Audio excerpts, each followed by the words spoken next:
Hello guys, welcome to week number 10 of the UBL, the final week of the regular season, where we're up against SareneGrace and her Chicago Shaymin-Skies. And as you can see on her team, it's a bit frisky. I'll say, she had already set out that she would bring a more, funky team against us, something that she believed could still win, but would be a bit more, different, not standard. So we had an interesting job to prepare for. She cannot change her seeding like in regards to playoffs, no matter how it goes, and we need to win quite a bit to get first seeding, so we're basically stuck in second seed. So it didn't matter too much, but we still went into it and tried to prepare something for quite a funky team. Like things like belly drum, Charizard, swords dancing, agilitying, Empoleons, and all the fun and funky things. So let's just like go over what I'm bringing. And the whole game will not be in Showdown. It's just because I released some of the Pokemon that I use for the game, so I cannot do it in game. So we do it in Showdown. But first of all, we have Pillow Earthquake, Ice Shot, Roar, stuff like, get rocks. In case she sets up with something and it's something that we can actually live a hit from, we can roll them out. Things like Ditto could be annoying. And Earthquake and Ice Shot does a lot of damage to a lot of things. Especially the MUK, which is also why we have 4 in speed, because we would like to win. Or not win. I mean, unless you also invest in MUK, but like to outspeed the MUK, and because that thing, if it sets up curses, we can be in a bit of a bind, which is also one of the good reasons to have Roar. And then we have Heracross with Close Combat, Mega Horn, Facade, Knockoff.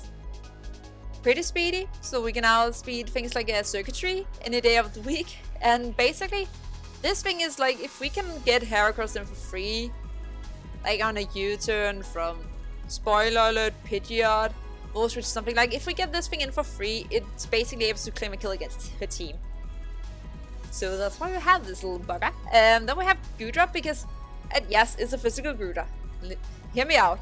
We have nothing that really takes any sort of hits from a Tapu Bulu. So Super Goodra is something, because hopefully the goal is like get a protection on a grass move, get an attack boost, basically destroy anything in return, profit. Also Assault Vest, because then we can take hits from the Circuitry, because otherwise we don't really have anything. Like a +3 Circuitry. What on my team can take a hit from a +3 Circuitry? Nothing. But this thing can. And Dragonsaur again, because like I can see the setup, and it's unfortunate, it will be super unpleasant. So Dragonsaur, get things out of the way as it tries to set up. Then we have Pidgeot, decently offensive. U-turn, Hurricane, Roost, protect us, especially in case she has something like a Hawlucha, and a Hawlucha especially that would like to use high jump kick. We don't want to get high jump kicked, because she'll never miss against us. Then Hurricane, she does not really have anything to switch into Hurricanes, other than Empoleon and potential Circuitry. And Cresselia MUK can also be pretty fat, but that's basically the only things that she has. So Hurricane, super nice, U-turn, get us out of a sticky situation, hopefully. And then we have Victini, and this is a physically defensive Victini, because again we have problems with, we don't really, our team is not perfect by enemies. We don't have any fighting resistances. So Victini is here, pretty physically bulky, Searing Shot, because it has a good chance to burn things. We have Psyche, so we can still hit things like especially the Charizard. And also has it has a very high chance of taking out the Hawlucha. Will-O-Wisp, in case we can read a MUK coming in to nullify that, protect us to gain back some health. So that's Victini. Hopefully it can work. Then we have Rotom Wash. Because again, we needed some bulk. Like, her team is a bit... it's not a fun match, let's just say that. And we've been testing a lot of things. But we end up going with Rotom Wash here. Just Volt Switch, Toxic, Pain Split, Defog, hopefully to keep us alive for quite a while. Toxic some things, like in case something like Cresselia is there, something like, what's his face? She has another thing that's bulky, doesn't she? No, I guess basically mostly it's Cresselia. Or cast anything on the switch, and Volt Switch I don't think so, we don't want to be in on, so that's the team. Hopefully we can do some damage control with it. I would expect to get quite an interesting match. So I'll be right back with the match itself. Okay, so we're seeing a team here, and I thought I could do this in a super smart way. I apparently can't. But you can see what she ended up bringing. And this is where it gets interesting, because she actually wrote me and said, dang, she had brought the wrong team. And I'm like, holy damn, that might be bothersome, because that's not what I prepared for. I did not prepare for a more standard team. And I'll admit, I haven't really watched her previous videos, so it's not like I could actually gain any information out of it. So, because I still don't know the team, but it's just like, okay, this will not be anything I'm prepared for. But we just go into it and we see how it goes. And yes, you can see the small playthings, and I can apparently not do anything about. Oh no, yeah, that worked. Might be a bit delayed. I'll fix that in post-production.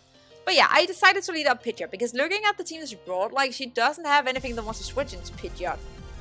And like, I could basically see like something like a Gliga or something trying to lead, get on some stuff, which is also what she does. I'm like, Hurricane should most likely still two-shot, so pretty safe also, because again, because this is not a team she's prepared against us, I'm like, she does not have a rock move.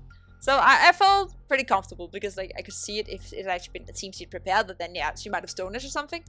But since it's not, I'm like, we're probably pretty safe. So I just go for the Hurricane, get quite a bit of chip off of this thing. Basically just two-starting it as she gets off the rocks. Which is, of course, like, it's pretty unfortunate, but it's something that we can still work with. And we just, you know, Hurricane again, because again, she does not have anything to switch in. So Gliga goes down, but not without getting off the rocks. So I guess Gliga did something. As he goes into the Ditto, and he has a bit like, this could be a Scarf Ditto. I don't want to eat a Hurricane from myself. And I have this fat thing called a Gudra, I believe. Yeah, a Gudra. Who has some Sawsbucks, so we can take any hits in case she wants to, you know, go for the Hurricane. We take a little bit of rocks, and she just goes for the U-turn. So we could just have played a real, just clicked. Oh, and she got a crit. So getting the Gudra chipped down right from the get-go. That Dark Pulse gives a 3 Charizard X, which is not too nice. And here I'm a bit like, Victini. She's not going to go for a Earthquake, so we go into it, slightly forget the rocks, which is a bit unfortunate, but like we have a physically bulky Victini. And like, again, I expect her to just Mega Ball, click Dragon Claw is what I predict her to do, which is also what she does. And while it definitely does some damage, I'm like, I could probably live another one if I protect first. Which is then what I end up doing. I do protect, because then I'm a bit like, we can probably take another one.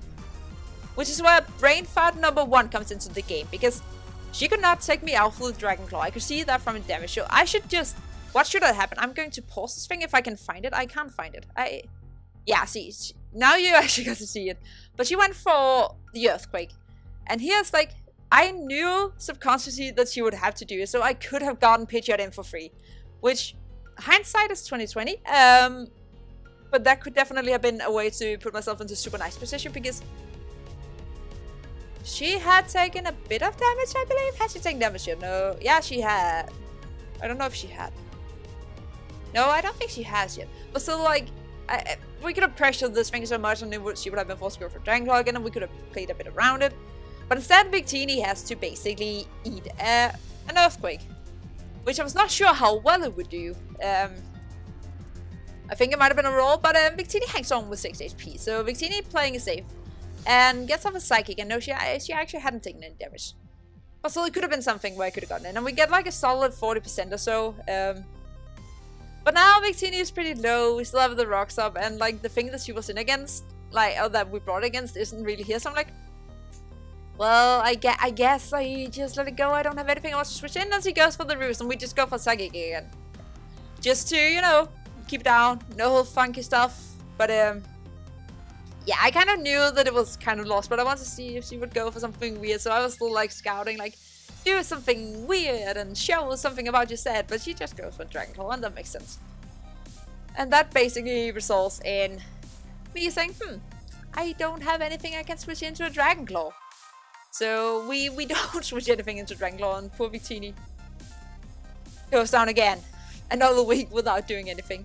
really need to in the playoffs to get Victini to actually pick up a broom, because that has not happened yet. But I get Pidgeot in.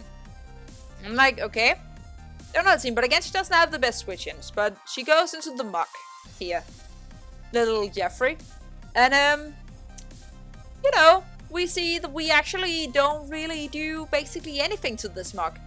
Which is a bit unfortunate, showing that this is clearly, it's a Salt Vest, it's bulky. And I go for using because I don't want to stay in against this thing, as she pro-plays Mibit there and just goes for the pursuit.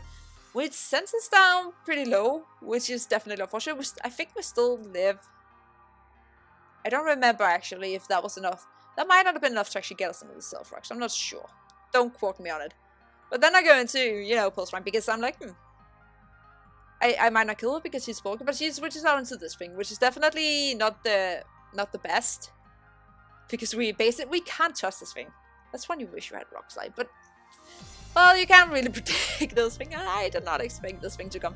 But I go into Rosen because I was like, Ice Type, she can't do a lot. She knocks off our leftovers, which is of course, you know, not too great. And then I click Defog because I'm like, I want these rocks away because I want Pidgeot to be able to 100% come in and, you know, potentially if it has to heal up a bit, potentially take a hit in case we have to get to that point. And she goes for a restart, which I will admit I forgot about. Rosem still lives it, so we do remove the rocks, but that means that Rosem's basically, you know, Rosem is gonna doesn't have speed enough for things to really, you know, feel comfortable. So Dragonel actually claims a kill on the Rotom, which is kind of sad. Kinda sad. But again, we get a chip down a bit, and this gives us Heracross. And I was a bit like in between because I don't know her spread. I didn't know what she was holding, like she could have been focused as something. I didn't want to go into Pidgeot basically on an Ice type was what happened.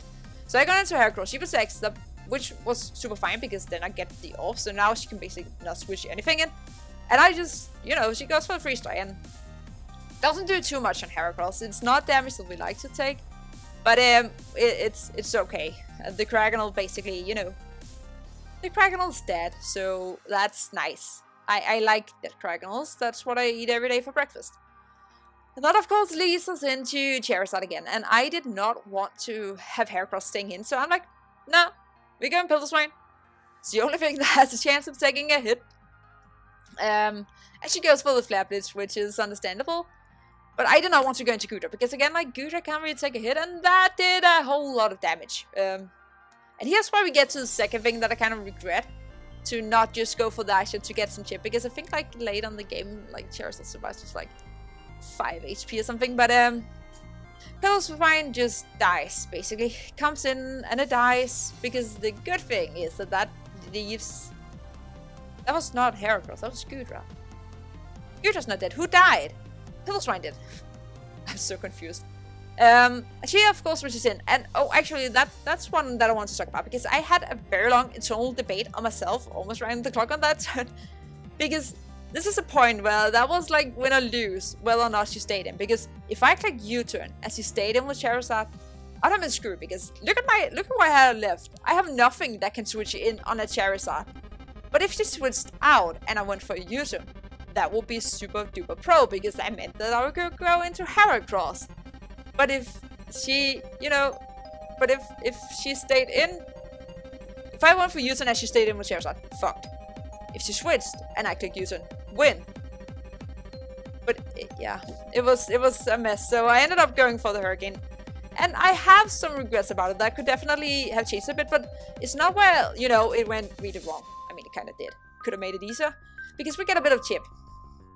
And here I'm like, okay, that's not necessarily enough. Like, we would need an absolute high roll. So I'm like, we roost. We see how much damage this thing does. Because maybe we can, since it's very defensive, we might be able to stall it. And it does like around like 40% in damage. So I'm like, okay, if we can get Pidgeot boosted up to the point where it's almost a full, that means we can get 2 Hurricanes off without Pidgeot going down. So I'm like comfortable just, you know, clicking roost, because no poisons happen, because of course not, we have to get some luck. And she gets a crit. So that was that plan, but then, okay, we can still do it. We just need to not get poisoned, basically, because then we are fine. Then we can get this thing out. We don't have to rely on getting it crit ourselves, or like a confusion or anything. And, you know, she just goes for it and she poisons us. So basically, that means that MUK is a very talented bugger, because, again, look at her team and look at Pidgeot. If we could get that MUK away, I mean, the Ditto is a problem, because, as I later found out, spoiler alert, it is Choice Scarf. But Charizard does not have fun against it, because it's already damaged a bit. So Babulu goes right down. And if this thing went down, that meant that only the Ditto would be there. And that meant that Ditto would have to become Pidgeot. And Goodra takes hits from Pidgeot. So that was definitely very unfortunate.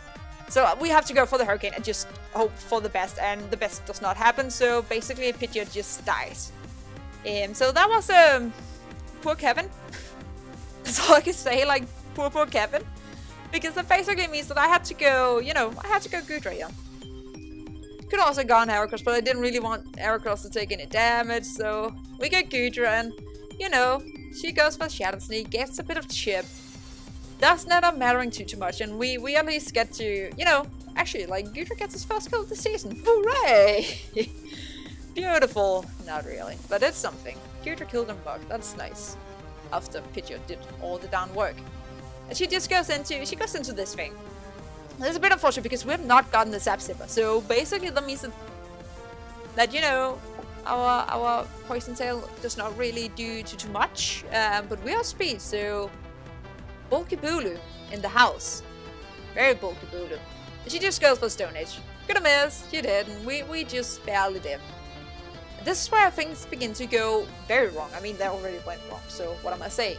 Everything is actually already super bad. As she just goes into the Ditto. So Ditto becomes Goodra. And I'll say, Goodra actually did a lot of work in this game, just from the wrong side of the field. Because that means that she has a Choice Scarf, physical Goodra, with Bloody Outrage. Which, as you can see now on the team, is not too fun. That's quite sad, actually. So Goodra doing work. Goodra taking out a Goodra. Good Goodra. No bad Goodra. So we have Heracross in here. Like, I already know that we lost, but I'm like, maybe Heracross can let a hit, and we can, like, get just a little nice differential, you know. Have it be super nice. Yeah, we'll see. And Goodra you just outrage all you want, and you get a crit. So any dream of ever living anything and fixing the differential? Nope. Yeah, Heracross, you died. So we snag a loss.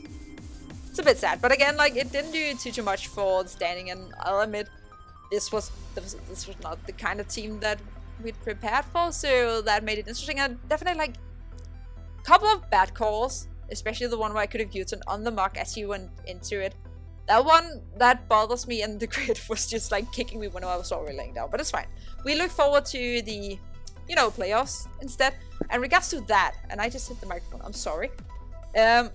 Next week is a bye week before the playoffs begin. So next week there won't be any, and then, you know, the following week, that's the first week of December, right? No. Actually, it's the second week of December, I guess.